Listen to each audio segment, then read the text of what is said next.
అద్భుతం చేయబోతున్నాను. ఆ ప్రజల అవసరత తీర్చడానికి ఒక అద్భుతం చేయబోతుంటున్నాను. కర్ర పట్టుకొని వెళ్ళన్నాడు దేవుడు. దేవునికి స్తోత్రం. దేవుడు ఎంత మంచి దేవుడండి. యెహోవా అందరి ఎడల దయాళుడు. ఆయన దయగలిగిన దేవుడై ఉన్నాడు. ఈ ప్రజలు అలాగే విరోధంగా మాట్లాడినా, అవిశ్వాసంతో మాట్లాడినా, తిరుగుబాటు చేసినా ఏమంటున్నాడంటే అద్భుతం చేసి వాళ్ళ అవసరం తీర్చబోతున్నాడు దేవుడు అక్కడ.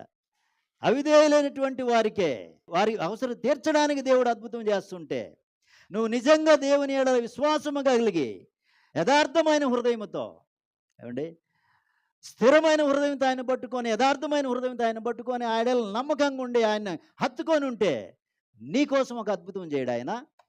ఏమండి, నీకోసం అద్భుతం చేయడా? ఖచ్చితంగా చేస్తాడు, ఖచ్చితంగా చేస్తాడు. దేవునికి స్తోత్రం. హల్లెలూయా. అవిధేయులకే అద్భుతం చేస్తే, విధేయురాలైనటువంటి దేవుని బిడ్డగా విశ్వాసముతో ఆయన హత్తుకొని ఉన్న నీ కొరకు దేవుడు నిశ్చయముగా అద్భుతం చేసి తీరుతాడు. 73వ కీర్తనలో ఎలా ఉంటుంది? ఇశ్రాయేలు ఎడల నిశ్చయముగా శుద్ధ హృదయుల ఎడల ఆయన దయాళుడై ఉన్నాడు.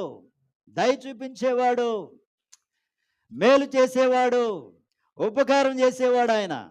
ఆమేన్. కాబట్టి శుద్ధ హృదయుల ఎడల, స్థిరమైన హృదయంతో దేవుని ఎడల ఉన్నటువంటి వారికి ఆయన మేలు చేసే దేవుడు. తన ఎడల యథార్థమైన హృదయం కలిగిన వారిని బలపరుచుటకు, సహాయము చేయుటకు, ఆదుకొనుటకు ఆయన కనులు భూమి మీద అంతటా సంచారం చేస్తున్నాయంట. అలాంటి దేవుడు. నువ్వు యథార్థమైన హృదయంతో దేవుని ప్రేమించి దేవుని హత్తుకొని ఉంటే నీకు సహాయం చేయడా? నిశ్చయముగా చేస్తాడు ఆయన, నిశ్చయంగా చేస్తాడు.